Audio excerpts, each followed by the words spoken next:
Cooking world சொந்தங்களுக்கு வணக்கம். இன்னைக்கு நான் உங்களுக்கு செய்து காட்ட போற ரெசிபி என்னன்னா சாப்பாடு புதுசா ஒன்றுதான் செய்து காட்ட போறேன். அதாவது எல்லாருமே செய்யக்கூடிய ஒரு ஈஸியான ஒரு ரெசிபி தான் செய்து காட்ட போறேன். அது என்னன்னு பார்த்தா அல்வா தான் செய்து காட்ட போறேன். கடையில விற்கிற ஒரு அல்வா தான் நான் இன்னைக்கு செய்து காட்ட போறேன். எப்படி செய்முறையிட்டதை நான் உங்களுக்கு காட்டுறேன். அது நல்ல ஒரு டேஸ்டாகவும் இருக்கும். செய்து காட்டினதுக்கு பிறகு பாருங்க எப்படி வருதுண்டு. ஓகே, வாங்க ஃப்ரெண்ட்ஸ் பார்க்கலாம். இதுல இப்ப தேவையான பொருட்கள் என்னென்னு பார்க்கலாம். முதல் நான் ஒரு கப் அளவுல கார்ன்ஃபிளவர் மாவு எடுத்து வச்சிருக்கிறேன். கார்ன்ஃபிளவர் மாவு ஒரு கப்ல எடுத்திருக்கிறேன். இதே கப்ல தான் நான் இப்ப மற்ற இதுகளும் அளக்க போறேன். இதே கப்ல அளந்ததுல நான் இப்ப அடுத்தது சீனி எடுத்திருக்கிறேன். இதே கப்ல 2 கப் சீனி. அடுத்தது நெய் எடுத்து வச்சிருக்கிறேன். அடுத்து ஏலக்காய் பவுடர் வாசத்துக்கு. மற்றது கஜு பிளாப்ஸ் வச்சிருக்கிறேன். அது கலவை கூட சேர்க்கறதுக்கு. இவ்வளவு தான் இப்ப தேவையான பொருட்கள். இதை நான் தண்ணியில கலந்து தண்ணியும் தேவை. எப்படி செய்யறதை நான் உங்களுக்கு காட்டுறேன். இப்ப முதல்ல என்ன செய்து காட்ட போறேன்டா பாருங்க. முதல்ல கார்ன்ஃபிளவர் மாவை ஒரு பாத்திரத்துல நான் போட போறேன். ஒரு கப் எடுத்திருக்கிறேன். இதே கப்பால 2 கப் தண்ணி 3 கப் ஊத்த போறது கரைக்கிறதுக்கு.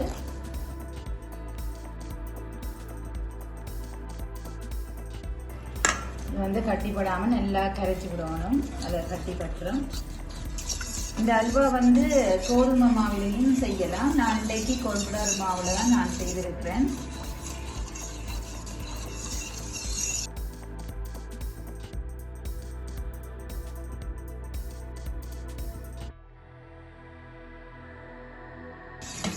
நல்லா கரைஞ்சிட்டு இப்ப இதை நான் ஒரு கரையில எடுத்து வச்சுட்டு அடுத்தது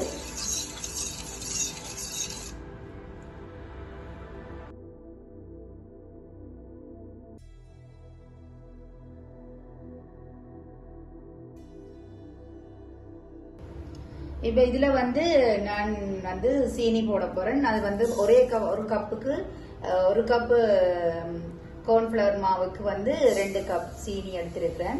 நீங்க சீனி கூட சாப்பிடுறீங்கன்னா சீனி 2 கப் நீங்க கூட எடுக்கலாம்.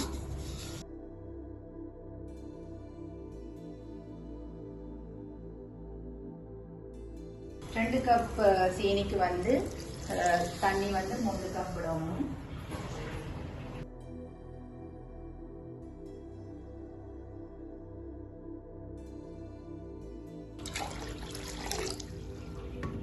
இது ஒன்றும் பாகு காய்ச்சிற மாதிரி எதுவும் காய்ச்சக்கூடாது. இது சூடாகி இந்த சீனி கரையும் மட்டும்தான். இதை நாங்கள் தண்ணியில அதை கரைப்போம். சுடு தண்ணியே சீனி பாகு காய்ச்சிற மாதிரி நீங்கள் காய்ச்ச வேண்டாம். இதை அப்படியே கிண்டி சீனி கரையும் வரைக்கும் நீங்க இதை அப்படியே கிண்டி கொண்டிருங்க.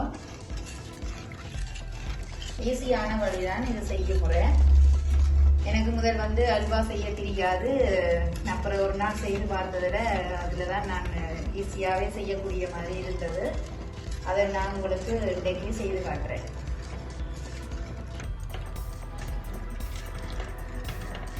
நான் முதல் நினைச்சேன் அல்வா செய்யற சரியான கஷ்டம் அப்படின்னு நினைச்சேன். நான் அது கடையில இருக்கிற அல்வா மாதிரியே இருக்கும். பாருங்க அப்படி வரும்.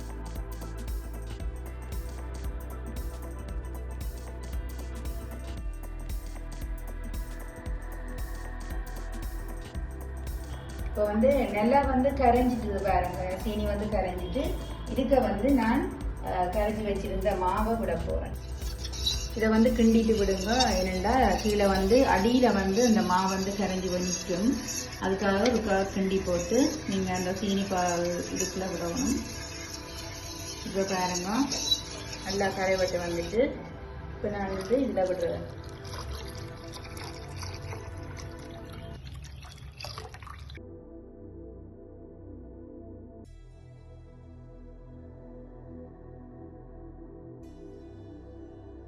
இதை நல்லா கிண்டி கொண்டே இருக்கணும்.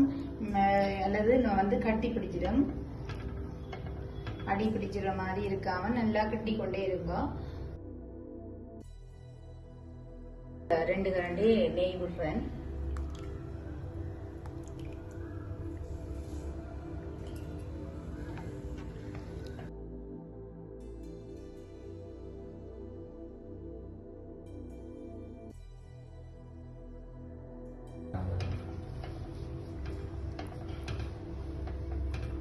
வந்து கொஞ்சம் வந்து இறுகின பதத்துல வருது, கொஞ்சம் கடித்தன்மையில.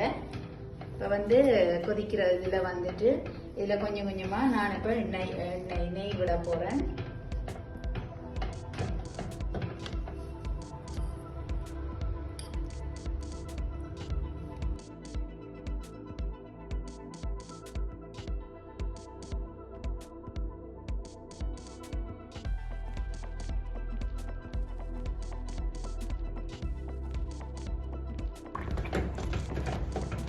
கலரிங் கொஞ்சம் சேர்த்திருக்கிறேன்.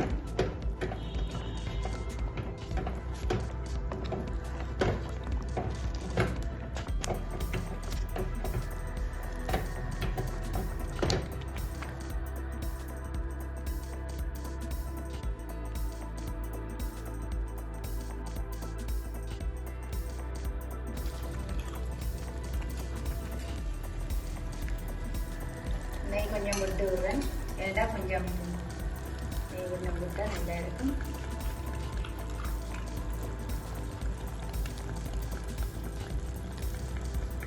கலவைக்கு வந்து நான் கஜுவும் பிளம்ஸும் சேர்த்திருக்கிறேன்.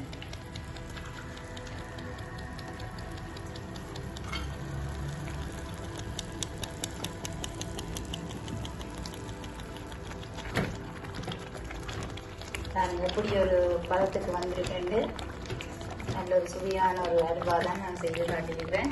இதை நீங்களும் வீட்டில் நீங்கள் வடிவாக ஈஸியாக செய்யலாம். புதுசாக சமையல் செய்கிறாக்க கூட இதை ஈஸியாக செய்து கொள்ளலாம். ஏனென்றா அவ்வளவு தெரியாத காரியம் இல்லை. இது வந்து ஈஸியாகவே வீட்டில் செய்யக்கூடியது தான் நான் இன்றைக்கு செய்து காட்டியிருக்கிறேன் ரெசிபி வந்து. இதுக்கு வாசனைக்கு கொஞ்சமாக ஏலக்காய் பவுடர் தூவும்.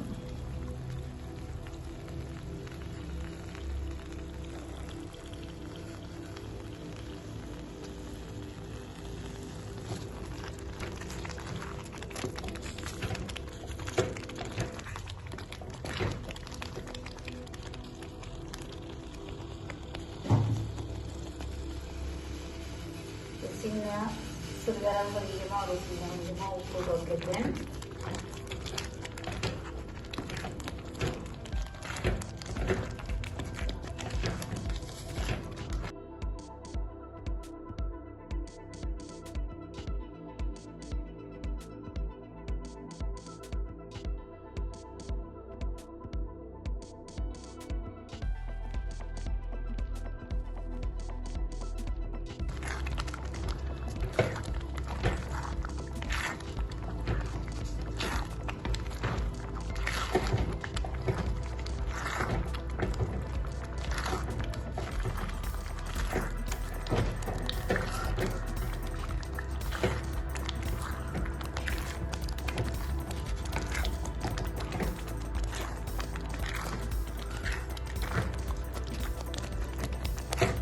மணக்க நல்ல ஒரு சுவையான ஒரு அல்வா தான் நான் செய்து காட்டியிருக்கிறேன்.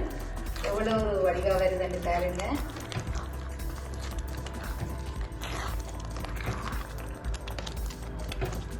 அன்றைக்கு ஒரேஞ்ச் கலர்ல கொடுத்துருக்கிறேன். கலரையும் ஃபுட் கலர் தான் கொடுக்கணும் பாருங்க. இப்போ ஒரு பதத்துக்கு வருதெல்லாம் இந்த பதத்துக்கு வரும்போது நாங்கள் ஸ்டோவை நிப்பாட்டிடணும் பாருங்க. இப்போ ஓகேயான பதம் இது. இந்த பதத்திலேயே நாங்கள் இதை நிப்பாட்டிட்டு தட்டில் வந்து பாதாம் பருப்பு கொஞ்சம் கஜுவும் சேர்த்து இடிச்சு போட்டுருக்கேன் மேலே.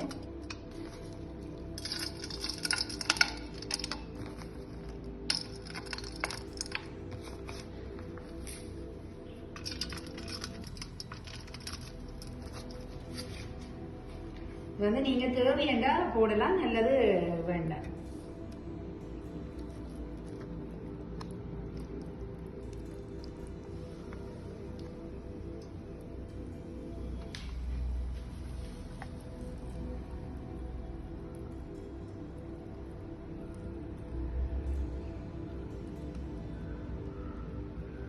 பாருங்க போட்டுட்டேன். கொஞ்சம் இது வந்து ஆற விட்டு தான் நீங்கள் கட் பண்ணி சாப்பிடலாம். மேலே இப்படியே சூட்டோடு இருந்தால் கொஞ்சம் கல் தண்ணியாக இருக்கும். பாருங்க கடையில் செய்த அல்வா மாதிரியே இருக்கு. இப்படியே மட்டன் தட்டிட்டு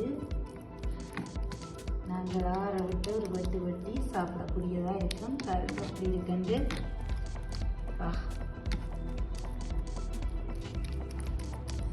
எனக்கு வந்து ஒரு கப் மாவுக்கு வந்து எனக்கு வந்து 2 கோப்பையில் வந்துருக்கு. இது ஒரு கிலோ அளவில் வந்திருக்கு எனக்கு அல்வா. எனக்கு இந்த டைம் வந்து எனக்கு சரியாக 15 நிமிஷம் பிடிச்சது இது செய்ய. நீங்களும் வீட்டில் செய்து பாருங்க, இப்படி ஒரு சுவையாக இருக்கும். ஓகே ஆகிட்டு இது வந்து நல்லா ஆறட்டும். ஆறுனதுக்கு பிறகு தான் நாங்கள் கட் பண்ணி நாங்கள் சுவைச்சு இப்படி டேஸ்ட்டுன்றதை பார்க்க போகிறோம். அது வரைக்கும் கொஞ்சம் வெயிட் பண்ணலாம்.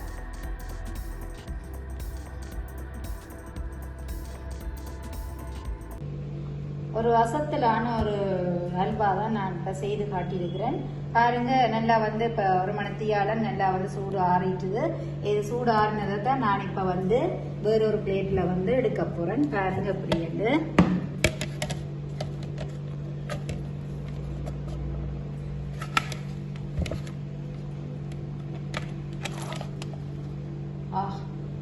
இவ்வளோ ஒரு சுவை பாருங்க, இவ்வளோ ஒரு வடிவாக இருக்குண்டு.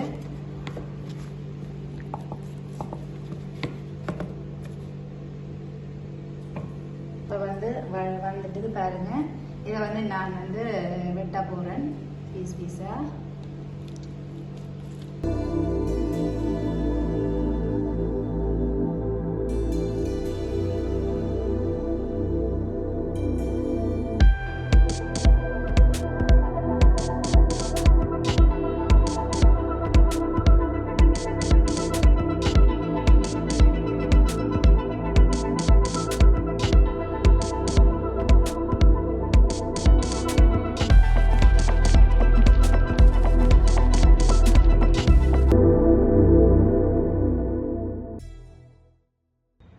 பாருங்க, அப்படி ஒரு டேஸ்டான ஒரு அல்வாண்டு செய்திருக்கிறேன். பாம்பே அல்வான்னு சொல்லுவாங்க.